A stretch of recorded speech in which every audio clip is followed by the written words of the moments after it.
예수께서 눈을 들어 제자들을 보시고 이르시되 너희 가난한 자는 복이 있나니 하나님의 나라가 너희 것임이요.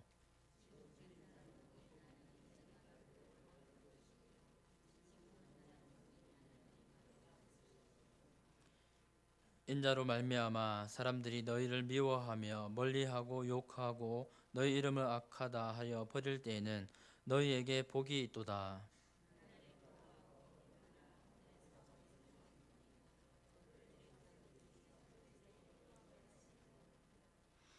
그러나 화 있을진저 너희 부요한 자여 너희는 너희의 위로를 이미 받았도다.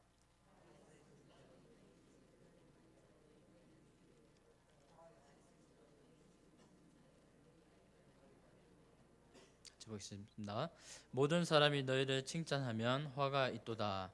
그들의 조상들이 거짓 선지자들에게 이와 같이 하였느니라. 아멘. 옆 사람 보면서 이렇게 인사했으면 좋겠습니다. 더 크고 귀한 은혜가 있습니다.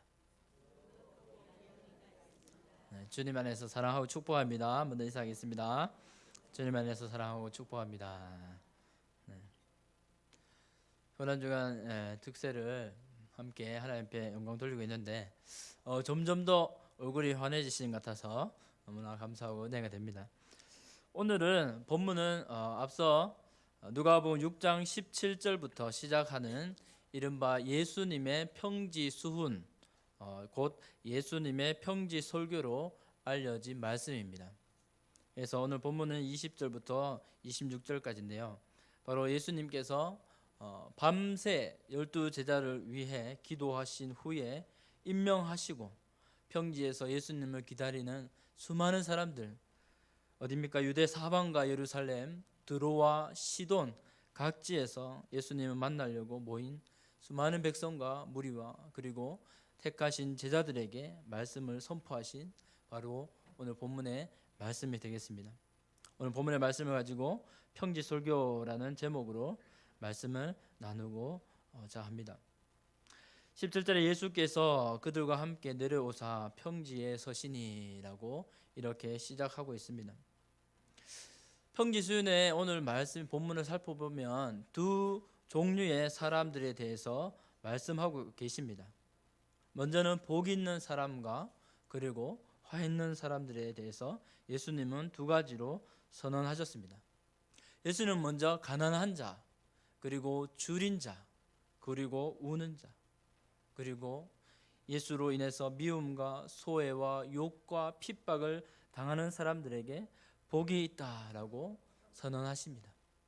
이와 반대로 부요한 자, 배부른 자, 또 웃는 자, 그리고 모든 사람에게 칭찬받는 자들에게는 화를 말씀하시면서 기존의 세상의 복과는 다른, 세상의 통념과 다른 차원의 복과 화를 말씀하고 계십니다.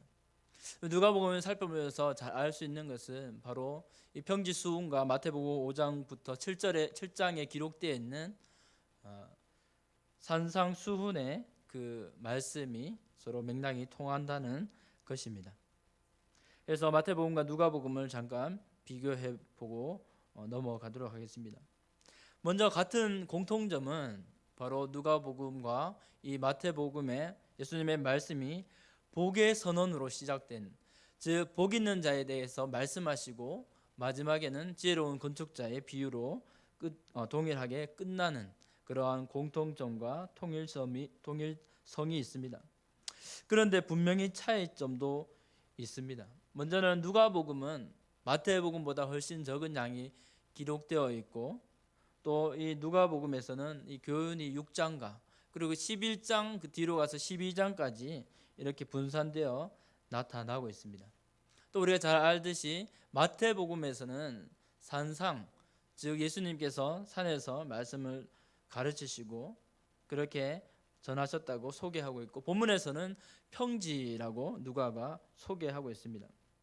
장소적으로 봐서는 산에서 그리고 평지에서 했기 때문에 산상수훈, 평지수훈 설교라고 이렇게 부르는데, 특별히 이것이 다르다고 해서 예수님께서 하신 말씀이 별개의 설교라고는 판단하는 것은 아니라고 보아집니다.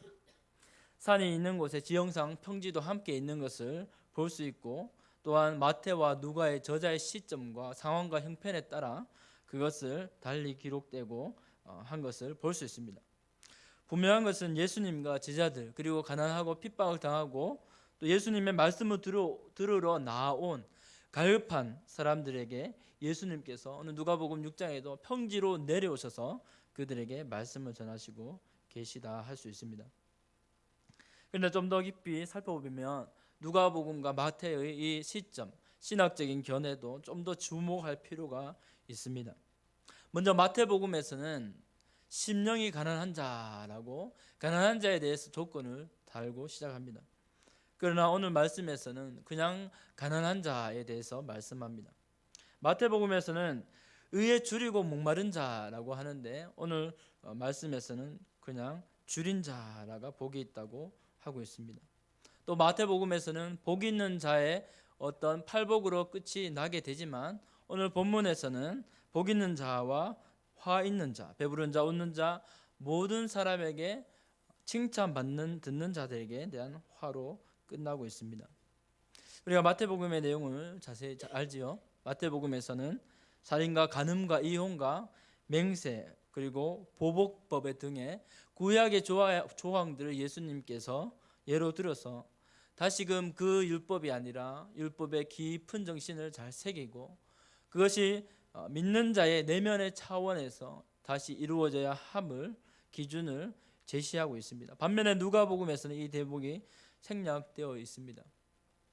마태복음에서는 자기를 사랑하는 자, 그 말씀에 대해서 예수님은 이방인들에 대해서 말씀하고 있고 누가복음에서는 이방인이 아니라 죄인들과 함께 비교하고 있습니다. 이것이 무엇이냐라고 말씀드리자면 바로 마태복음은 유대인들을 1차 독자로 삼고 있습니다.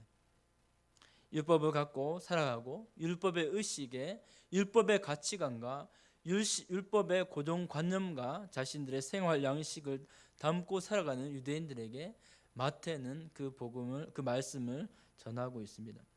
누가복음은 어떻습니까? 누가 의사가 이방인을 향해 대상으로 해서 이 예수님의 복음서를 기록한 것을 생각할 수가 있습니다.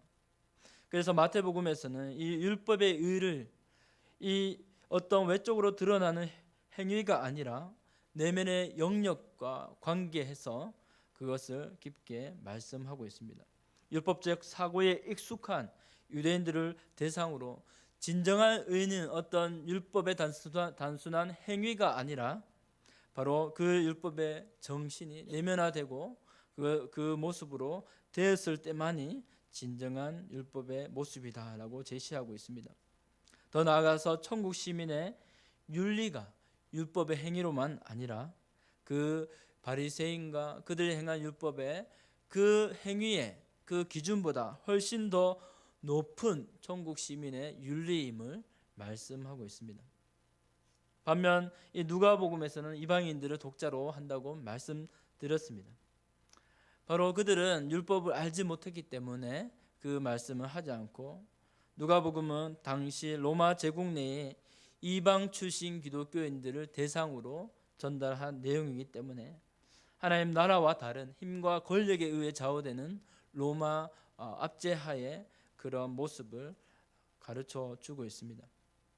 그래서 세상 나라의 기준으로 부유하고 웃으며 칭찬 듣는 자가 복된 자이지만 바로 그들이 현세에서 누리는 그것 때문에 오히려 하나님의 나라의 복음을 받지 않는 것이 화가 될 수 있다라고 누가는 그런 의도에서 기록하고 있음을 볼 수 있습니다.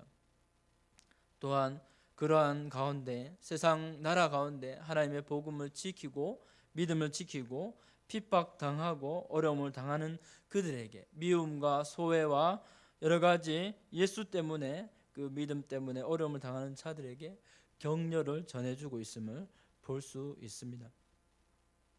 이것은 오늘 우리에게도 주시는 격려인 줄 믿습니다.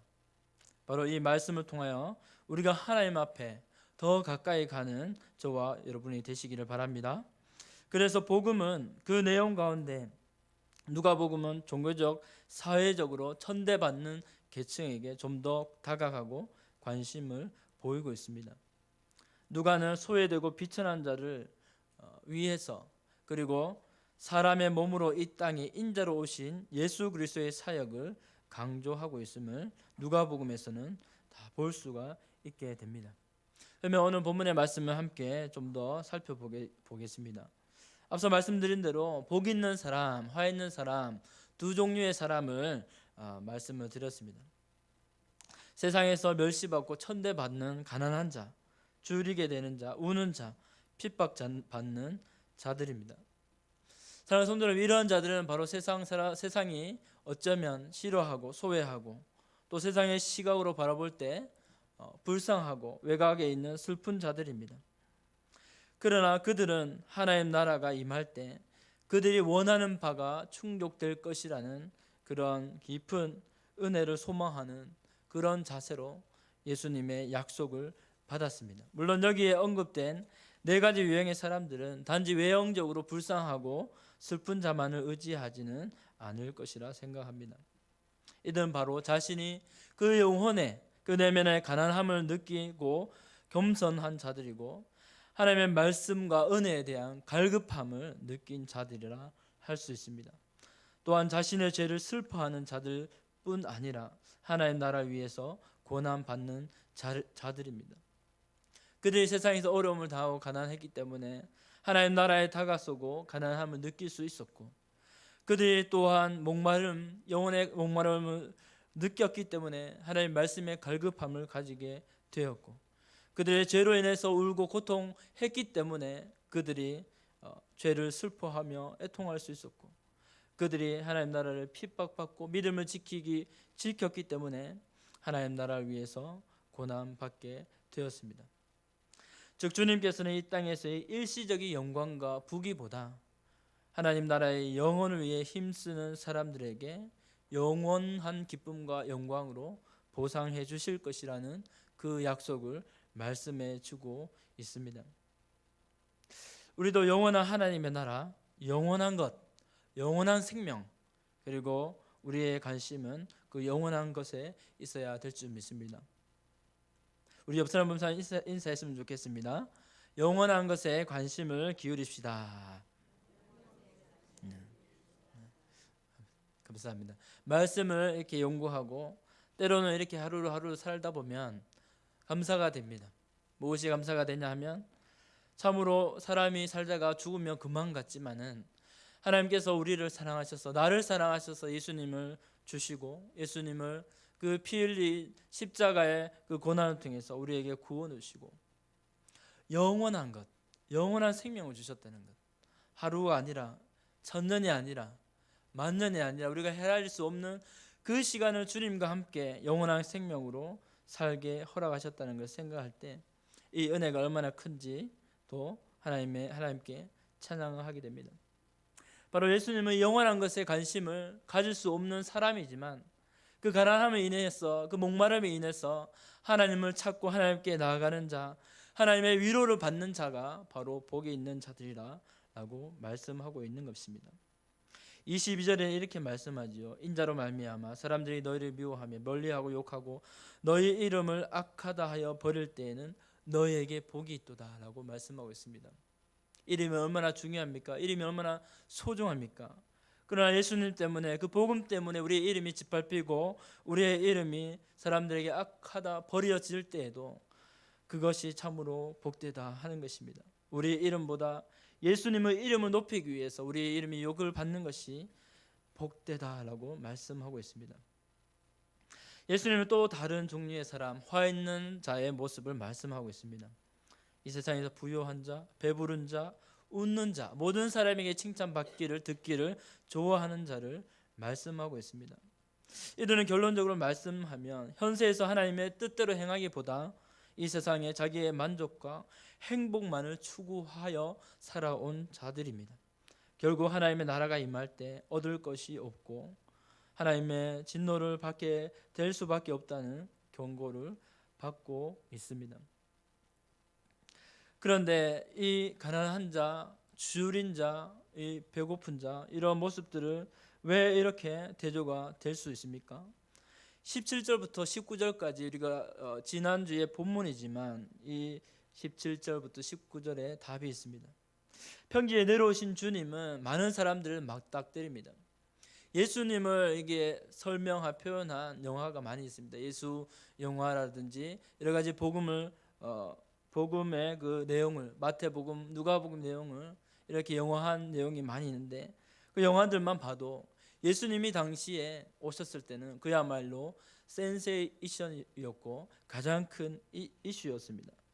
많은 사람들이 예수님을 만지고자 아우성이고 북새통이고, 아마 그런 난리도 아니었을 것입니다.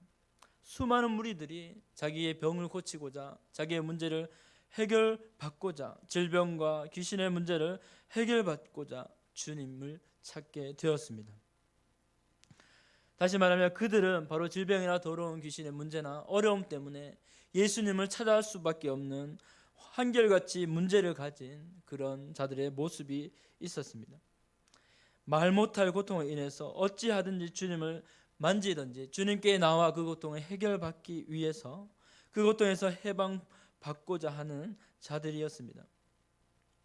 그와 반대로 누가복음과 여러 공간복음에 나오는 바리새인들의 모습은 어떻습니까? 그 은혜와 치유함을 받기 위해서가 아니라 그것을 위해서 애쓰기는커녕 오히려 예수님을 책잡기 위해서 예수님을 따라다녔던 자들이 있습니다.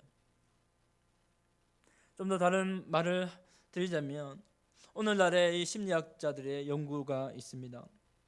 어떤 행동의 근본적인 동기가 있는데 그것은 바로 결핍이라는 동기가 있다고 하는 것입니다.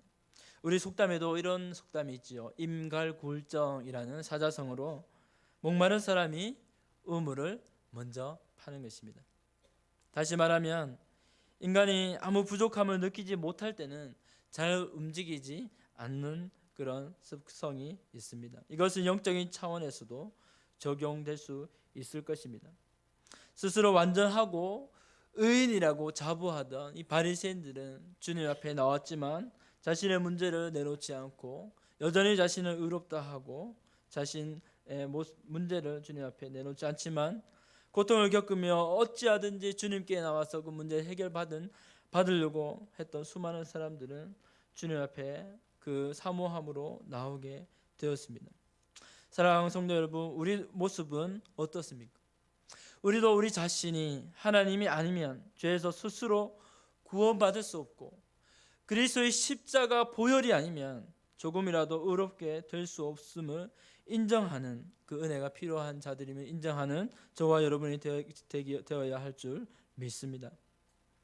그러므로 우리가 진정으로 하나님으로부터 은혜와 축복을 받기 위해 나의 의로움과 완전함이 아니라 오히려 자신의 연약함과 부족함을 더 깊이 깨달을 수 있어야 합니다. 자신의 완전함과 의로움을 내세우며 주님 앞에 교만했던 바리새인이 아니라 자신의 죄됨을 아파하며 가슴을 치던 세리와 같은 마음이 있어야 하는 것입니다. 왜냐하면 주님께서 분명히 이르시기를 누가복음 18장 14절에 내가 너희에게 이르노니 이에 저 바리새인이 아니고 이 사람이 의롭다 하심을 그의 집으로 내려갔느니라 라고 말씀하셨습니다. 바리새인과 그 세리의 기도를 비교하시면서 하나님께서 그래도 인정하시는 자는 자기를 낮추는 겸손한 세리의 기도였다라고 말씀하셨습니다. 우리 성도 여러분도 이와 같은 주님의 역설적인 말씀을 기억하면서 언제나 나의 스스로의 부족함을 절감하며 자신을 주님의 십자가 앞에, 하나님 앞에 오히려 낮추며 더 큰 은혜와 축복을 받는 모든 성도님들이 되시기 바랍니다. 요한복음 9장에서도 이렇게 예수님은 바리새인들에게 말씀하셨습니다. 예수께서 이르시되 너희가 맹인이 되었더라면 죄가 없으려니와 본다고 하니 너희 죄가 그대로 있느니라 라고, 깨닫지 못하는 자에게 너희가 바로 맹인이다 라고 말씀하셨습니다. 율법의 수호자라고 자부했던 사도 바울이 예수님을 만나지 못했을 때, 은혜를 깨닫지 못했을 때 어떠했습니까? 많은 사람들을 예수님 믿는다고 찾아 죽이고 핍박했습니다. 그러나 디모데전서에서는 이제 예수를 만나고 그의 삶이 변하고 예수님 안에서 자신의 모습을 새롭게 고백하고 있습니다. 우리 디모데전서 1장 13절 15절까지인데 한번 같이 우리의 고백으로 한번 읽어볼까요? 시작. 내가 전에는 비방자요 박해자요 폭행자였으나 도리어 긍휼을 입은 것은 내가 믿지 아니할 때에 알지 못하고 행하였음이라. 우리 주의 은혜가 그리스도 예수 안에 있는 믿음과 사랑과 함께 넘치도록 풍성하였도다. 믿보다 모든 사람이 받을 만한 이 말이여, 그리스도 예수께서 죄인을 구원하시려고 세상에 임하셨도다 하였도다. 죄인 중에 내가 개순이라. 아멘. 이 사도 바울처럼 점점 더 주님을 더 알아가는 은혜가 저와 여러분에게 있기를 원합니다. 그렇다면 주님께서 왜 이 땅에 마태복음 5장에서처럼 심령이 가난한 자가 아닌 이 누가복음에서는 실제로 가난한 자가 복이 있다라고 말씀하셨을까요? 뒤집어 말하면 천국에 들어가 큰 상급을 누릴 축복을 받을 자들은 왜 이 땅에서 이 세상 사람들보다 가난하고 줄이고 애통하며 울는 그런 사람들이 되어야 할까요? 그들이 무능해서 약해서 그럴까요? 그것은 아닐 거라고 생각합니다. 오히려 우리는 우리 그리스도를 믿는 주님을 믿는 그리스도인은 이 세상에서 어쩌면 더 지혜롭고 어쩌면 더 양심적이고 또 성실하고 그런 인정받는 자들입니다. 하나님 앞에서 일을 하며 하나님 앞에서 모든 것을 하듯이 하는 자들입니다. 그런데 이 사람들이 이 땅에서 세상의 부귀영화 대신 그것을 누리는 대신 오히려 가난하고 줄이고 또 반대로 하나님 무시하는 자들이 오히려 배부르고 웃게 되는 것일까 생각해 볼 수 있습니다. 그것은 바로 예수님께서 말씀하신 하나님 나라에 대한 비밀입니다. 바로 이 천국은 이 세상에 속한 것이 아니기 때문입니다. 하나님의 나라와 이 땅의 나라는 서로 합할 수 없는 성질을 가질 수 있습니다. 이 고난 중에 우리 묵상하지만 예수님께서는 빌라도 앞에 서서 뭐라고 말씀하고 있습니까? 내 나라는 이 세상에 속한 것이 아니다 라고 말씀하고 계십니다. 그래서 하나님의 아들인 그리스도를 따르는 제자들 역시 이 세상에 속하지 않는 줄 믿습니다. 따라서 이처럼 세상에 속하지 않는 하나님의 백성들은 세상으로부터 배척을 받는 것이 당연합니다. 세상에 속한 자들은 세상의 환영과 지원을 받습니다. 그러나 그리스도의 제자들은 이 땅에서 어쩌면 더 가난하고 줄이고 울며 또 핍박당할 수밖에 없습니다. 다시 말하면 이 땅에서 칭찬받지 못하고 환영받지 못해도 그것이 오히려 더 하나님의 나라와 더 가깝다는 것입니다. 사람이 아니라 하나님께 칭찬받는 것은 사람에게 더 칭찬받지 못하고 오히려 소외당하는 것이 하나님 나라와 더 가깝다는 것입니다. 사랑하는 성도 여러분, 그러므로 우리가 예수 그리스도의 진정한 제자가 되어 하나님의 영광에 참여하기 위해서 이 세상의 그런 영광보다 하나님의 나라를 더 사모하는 저와 여러분이 되어야 될 것입니다. 누가복음 16장 13절에서도 이렇게 말씀하죠. 우리 함께 읽어보겠습니다. 집 하인이 두 주인을 섬길 수 없나니 혹 이를 미워하고 저를 사랑하거나 혹 이를 중히 여기고 저를 경히 여길 것임이라. 너희는 하나님과 재물을 겸하여 섬길 수 없느니라. 이 세상의 법은 물질의 법입니다. 황금의 법에 그런 물질 만능주의에 그렇게 살아가고 있습니다. 우리가 이 세상 가운데서 이렇게 물질 가운데 하나님의 나라를 위해서 힘쓰는 것은 어쩌면 상충되는 어려움이 있는 것입니다. 그러나 사도 바울은 하나님의 복음을 위해서 자신의 생명조차 조금 더 귀한 것으로 여기지 아니한다고 고백했습니다. 왜 그렇게 고백했습니까? 바로 이 땅에 썩어질 것이 아니라 하나님이 주실 영원한 하나님의 나라를 위해서 그 나라를 바라보고 그 나라에 주실 상급을 바라보고 그렇게 고백하게 되었습니다. 예수님은 이 땅에서 울며 외통하고 고통당한 자들에게 바로 예수 그리스도의 위로, 하나님의 위로, 하나님 나라의 위로를 더하여 주고 계십니다. 하늘나라의 훈장과 하늘나라의 수고와 대가와 보상을 약속하고 계십니다. 또 이것을 알고 믿는 자, 우리 성도의 이 복이 얼마나 큰 것인지 우리는 하나님께 감사하며 살아가야 할 것입니다. 사랑하는 성도 여러분, 이 세상이 꿈꾸며 바라는 이 세상의 성공이 무엇이 있습니까? 많은 사람들 성공을 꿈꾸며 그것을 바라보고 그것을 위해서 열심히 노력하며 살아갑니다. 그러한 성공을 보장해 줄 곳을 찾아 이곳저곳 눈을 밝혀 살피며 애쓰고 돌아갑니다. 우리가 살고 있는 자본주의 이런 우리 환경입니다. 현대 사회입니다. 이 자본주의는 이 세상에서 그래도 안정적이고 정말로 좋은 제도입니다. 하지만 이 현대사에서 사람들이 최소의 투자로 가장 많은 이윤을 얻기 위해서 혈안이 되어 있습니다. 소위 재테크 신화를 쫓아다니고 관련된 강연장을 쫓아다니기도 합니다. 그런데 그것이 바로 성경이 말하는 성공자일까? 그것이 성공일까? 그것을 생각해 볼 수 있습니다. 그러나 성경은 그러한 방법으로 성공을 얻었다 하여도 그 짧은 인생에서 잠시의 성공일 뿐, 만족일 뿐 결코 우리를 영원한 구원으로 인도할 수 없다라고 말씀하고 있습니다. 야고보도 야고보서에서 이렇게 말씀합니다. 세상에서 지위가 낮은 자는 하나님 나라에서 존귀한 자임을 자랑하고 세상에서 부요한 자는 낮은 자리에 다시 처할 수밖에 없음을 자랑하라고 가르칩니다. 왜냐하면 세상의 지위나 재물은 다시 풀꽃처럼 시들어버리는 그런 지나가는 것이라고 하기 때문입니다. 우리 1장 9절 10절 말씀 한번 읽어볼까요? 야고보서 시작. 낮은 형제는 자기의 높임을 자랑하고 부한 자는 자기의 낮아짐을 자랑할지니 이는 그가 풀의 꽃과 같이 지나감이라 했습니다. 내게 있는 여러 가지 재물과 부요함이 떠나가지 않으면 얼마나 좋겠습니까? 그것이 더 불어나면 너무나 좋을 것입니다. 그러나 그것이 풀의 꽃과 같이 지나간다라고 말씀하고 있습니다. 누가복음 16장에도 우리가 잘 아는 예수님의 말씀이 있죠. 나사로와 또 한 부자의 이야기입니다. 예수님께서 아브라함의 품에 들려진 이 품에 안긴 나사로와 아브라함의 그 비유를 통해서 예수님께서 비교하고 계십니다.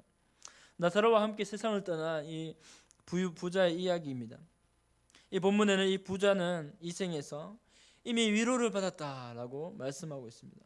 이 생에서 살 동안 왜 그랬습니까? 이 생에서 살 동안 회개하지 않고 자신의 부요로만 배부르다가 음부에서 고통을 받고 괴로워함을 당하게 되었다라고 말씀하고 있습니다. 오늘 24절 말씀처럼 이렇게 말씀하고 있습니다. 24절 말씀처럼 그러나 화 있을진저 너희 부요한 자여 너희는 너희의 위로를 이미 받았도다라고 말씀하고 있는 것입니다. 그러나 아브라함의 품에서 그 하나님 나라에서 아브라함의 품에서 위로받은 자는 이 부자가 아니라 나사로였음을 예수님께서 말씀하고 있습니다. 이 세상의 어떤 풍요와 부요함이 하늘나라의 부요함을 더할 수 없고 오히려 하나님을 믿는 믿음을 가지고 이 세상에 가나움으로 살았다 하더라도 하나님 앞에 들어가 위로를 받는 자가 복이 있음을 가르쳐주고 있는 것입니다. 아버지 아브라함이여 나를 긍휼히 여기사 나사로를 보내어 그 손가락 끝에 물을 찍어 내 혀를 서늘하게 하소서. 내가 이 불꽃 가운데서 괴로워하나이다. 아브라함이 이르되 예 너는 살았을 때 좋은 것을 받았고 나사로는 고난을 받았으니 이것을 기억하라. 이제 그는 여기서 위로를 받고 너는 괴로움을 받느니라 라고 예수님은 말씀하고 있습니다. 사랑하는 성도 여러분, 우리는 이 세상에서 보장받을 수 없는 성공을 위해서 쫓아가기보다 하나님께서 약속하신 하나님 나라의 성공을 위해 달려가는 저와 여러분이 되시기 바랍니다. 그곳에 큰 상급과 그 은혜가 있는 것입니다. 예수님은 본문에서 약속하고 있습니다. 이제 줄이고 우는 자들은 복이 있으니 그들이 장차 배부르고 웃을 것이요 이제 배부르고 웃는 자들은 장차 줄이고 이제 애통할 것이라는, 다시 말해서 그런 말씀으로 말씀드리게 되는 것입니다. 예수님의 약속이 당장에 이루어지지 않지만 장차 그러한 일이 있을 것이라고 말씀하고 있습니다. 베드로가 예수님께 말씀합니다. 주님, 우리가 모든 것을 버리고 주님을 따랐습니다. 모든 것을 버리고 주님을 따랐습니다. 예수님께서는 이렇게 말씀하죠. 복음에 인해서 너희 아버지나 너희 어머니나 자식이나 전토 버린 자, 모든 것을 버린 자는 내세의 영생을 받지 못할 자가 없다라고 말씀했습니다. 이전에 베드로의 이 질문이 고백이 이것이죠. 모든 것을 버리고 이것을 주님을 따랐습니다. 그 말썽 대장인 베드로가 이렇게 고백했다면 우리도 할 수 있는 줄 믿습니다. 물론 하나님이 주신 능력과 은혜로 우리가 할 수 있습니다. 주님이 가신 길, 내가 가야 할 길인 줄 믿습니다. 생명의 길이고 그 길이 영생의 길이고 말씀과 순종과 성령으로 가야 하는 길입니다. 우리가 가야 하는 길은 어떻습니까? 갈라디아서 6장 8절에서 이렇게 기록하고 있습니다. 자기의 육체를 위하여 심는 자는 육체로부터 썩어질 것을 거두고 성령을 위하여 심는 자는 성령으로부터 영생을 거두리라. 아멘. 그렇습니다. 우리가 성령을 위하여 심고 하나님 주시는 영생을 거둬야 합니다. 이제 부유하고 배부르고 웃는 자들을 향한 주님의 화에 대한 말씀을 살펴보겠습니다. 주님은 그들에게 화를 선언하셨습니다. 다시금 예수님은 그들에게 이 통념을 깨뜨리고 있습니다. 세상 사람들은 싫어하는 줄인 자, 애통하는 자, 또 여러 가지 어려움을 당하는 자, 그들은 실패하고 불행한 자들이라고 사람들은 손가락질합니다. 그러나 오히려 주님께서는 그들이야말로 복된 하나님의 나라의 복된 자들이라 하시고, 반대로 세상 사람들이 그토록 부러워하는 부요한 자들이야말로 화가 있다고 선포하고 있습니다. 무조건 부유하고 배부른 자들을 예수님께서는 화가 있다고 말씀하지는 않으실 것입니다. 말씀을 좀 더 살펴보면 주님의 말씀은 세상의 허위와 위선으로 거짓으로 가득 찬 그들을 폭로하고 있습니다. 다시 말하면 수단과 방법을 가리지 않고 재산과 권력을 축적하고 이를 성공한 것으로 여기며 웃고 있는 자들을 이렇게 저주한 자들인 겁니다. 우리의 모습은 어때야 합니까? 우리는 하나님의 백성으로서 가치관과 기준을 분명히 갖고 죄와 세상으로부터 그들을 변화시키는 자들이어야 합니다. 마태복음 20장 25절부터 이렇게 말씀합니다.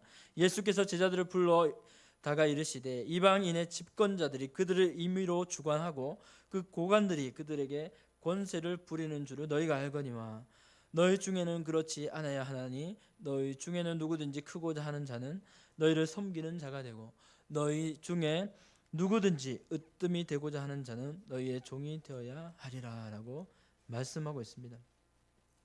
바로 하나님 나라는 섬기는 자의 것입니다. 오늘 주님께서는 비록 현재는 가난하고 줄일지라도 끝까지 인내하며 진리와 복음 가운데 믿음으로 살아가는 자들이야말로 진정 복된 자들이라 라고 말씀하고 있습니다. 반면 수단과 방법을 가리지 않고 부를 축적하고 웃고 배부른 자들이야말로 비록 현재는 행복해 보이나 사실 가장 불행하고 비참한 자들이라고 선언하고 계십니다.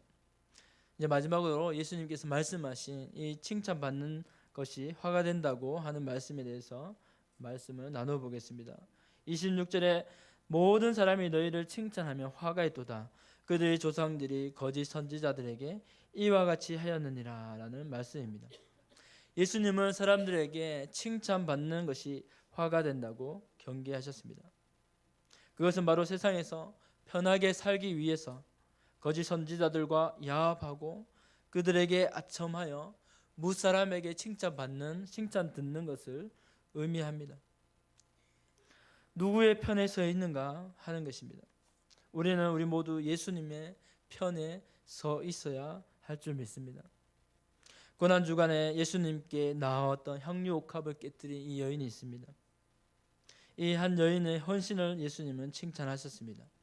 그런데 이 여인의 헌신은 사람들로부터 제자들로부터 아무런 칭찬을 듣지 못했습니다. 이 헌신은 모든 사람을 만족시킨 헌신이 아니었습니다. 그러나 주님만이 여인의 헌신에 대해서 크게 칭찬하고 계셨습니다. 마가복음 14장 9절 말씀입니다. 우리 함께 읽어볼까요? 시작. 내가 진실로 너에게 이르노니 온 천하에 어디서든지 복음이 전파되는 곳에는 이 여자가 행한 일도 말하여 그를 기억하리라 하시니라 라고 말씀하고 있습니다. 이 여인의 헌신으로 인해서 이 여인은 예수님의 장례를 미리 제일 먼저 준비하는 그런 영광을 얻었고 예수님으로부터 큰 칭찬을 받게 되었습니다. 우리는 한평생을 살아가면서 사람들로부터 많은 칭찬을 듣게 됩니다. 그러나 우리가 진정 들어야 할 칭찬은 지금이 아닐 수도 있습니다. 그리고 우리가 진정 들어야 하는 칭찬은 세상과 다른 세상적인 것과는 다른 믿음과 헌신과 주님께서 하시는 칭찬이어야 한다는 것입니다. 그것이 우리에게 참된 귀하고 복된 장차 우리에게 주어질 더 크고 중한 복일 줄 믿습니다. 말씀을 맺겠습니다. 하나님 우리에게 이미 예수 그리스도 안에서 하늘의 신령한 복을 주셨습니다. 그것은 이 세상에 속한 복이 아닙니다. 이 세상이 아니라 하나님 나라를 위해서 애쓰시는 주님께 칭찬받는 저와 여러분이 되어야 할 것입니다. 보화를 발견한 농부와 같이 하늘의 복을 발견하고 기뻐 뛸 수 있기를 바랍니다. 주님과 함께 사도 바울처럼 우리 주님의 몸된 교회를 위해 그리고 고난받고 하나님 앞에서 칭찬받는 저와 여러분이 되기를 주님의 이름으로 축복합니다. 기도하겠습니다. 참 좋으신 하나님 감사합니다. 가난한 하나님의 종으로 이 땅에 오신 주님을 바라봅니다. 우리의 마음에도 주님을